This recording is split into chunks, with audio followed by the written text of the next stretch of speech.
उस रात नाहर के घर में खामोशी थी, लेकिन वो खामोशी खाली नहीं थी। उसमें दर्द था, गुस्सा था और एक पक्का इरादा था। नाहर ने रात भर नहीं सोया। उसके दिमाग में एक ही बात घूम रही थी, कैसे साबित किया जाए कि रोहान उनका बच्चा है, भावनाओं से नहीं, सबूत से। उसने अपने पुराने दोस्त और वकील कबीर को फ़ोन किया। कबीर एक तजुर्बेकार और तेज़ तर्रार वकील था, जो मुश्किल से मुश्किल केस भी पलट देता था। नाहर उससे मिला और सब कुछ बताया, रोहान के जन्म से लेकर उसके अचानक गायब हो जाने तक और आज मंदिर में देखने तक।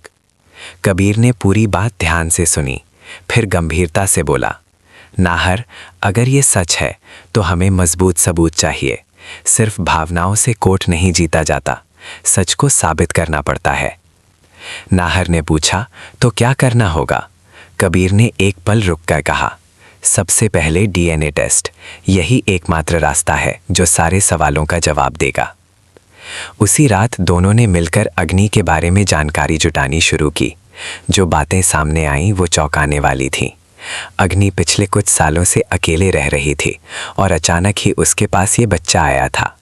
कोई भी साफ सरकारी रिकॉर्ड नहीं था जो ये साबित करे कि रोहान उसका अपना बच्चा है। ये बात नाहर के शक को और मजबूत कर गई। कबीर ने सलाह दी, हम सीधे अग्नि को कानूनी नोटिस भेजेंगे और उसमें डीएनए टेस्ट की मांग होगी। अगर वो मना करती है तो ये अपने आप उसके खिलाफ जाएगा। नाहर ने सहमति में सिर हिलाया। पहली बार उसे लगा कि सच्चाई तक पहुंचने का रास्ता दिख रहा है। उधर रूही अपने कमरे में अकेली बैठी थी। उसने एक पुरानी अलमारी खोली। उसमें रखी थी रोहान की पुरानी चीज़ें, छोटे छोटे कपड़े, एक धुंधली सी तस्वीर और एक लॉकेट जिस पर बच्चे का नाम लिखा था। रूही ने उस लॉकेट को अपने सीने से लगाया और रोने लगी, लेकिन इस बार उसके आंसुओं में सिर्फ दर्द नहीं था, एक संकल्प भी था, एक वादा जो उसने खुद से किया कि वो अपने बेटे को वापस लेकर रहेगी, चाहे कुछ भी करना पड़े। कुछ देर बाद नाहर घर आया। रूही ने उसकी आंखें देखीं, उसमें एक नई रोशनी थी। नाहर ने बताया, रूही, हमने फैसला कर लिया है। कल हम कानूनी नोटिस भेजेंगे अग्नि को और डीएनए टेस्ट की मांग करेंगे। यही एकमात्र रास्ता है। रूही पहले घबराई, फिर उसने नाहर की आंखों में देखा और धीरे से सिर हिलाया, आपके साथ हूँ हर कदम पर। दूसरी तरफ अग्नि को जैसे ही खबर मिली कि नाहर कानूनी रास्ता अपना रहे हैं, उसके पैरों तले जमीन खिसक गई।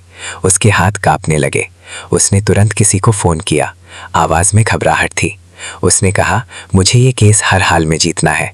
सच बाहर नहीं आना चाहिए। अगर आया तो मैं रोहान को खो दूंगी। रोहान उस वक्त पास ही बैठा था, अपनी मासूम आंखों से अग्नि को देख रहा था। उसे समझ नहीं आ रहा था कि अम्मी इतनी परेशान क्यों है। उसने पूछा, अम्मी, वो लोग कौन थे मंदिर में? अग्नि रुकी। एक पल के लिए उसकी आंखों में कुछ हिला, फिर उसने कहा, कोई नहीं, अजनबी लोग थे। लेकिन उसकी आवाज़ में वो यकीन नहीं था जो एक झूठ को सच बनाने के लिए चाहिए। अब दोनों तरफ की तैयारी हो चुकी थी। एक तरफ थी माँ बाप की मोहब्बत और सच की ताकत, दूसरी तरफ थी एक औरत जो सच को दबाने के लिए हर हद तक जाने को तैयार थी, और बीच में था एक मासूम बच्चा जिसका दिल सच को पहचानने लगा था।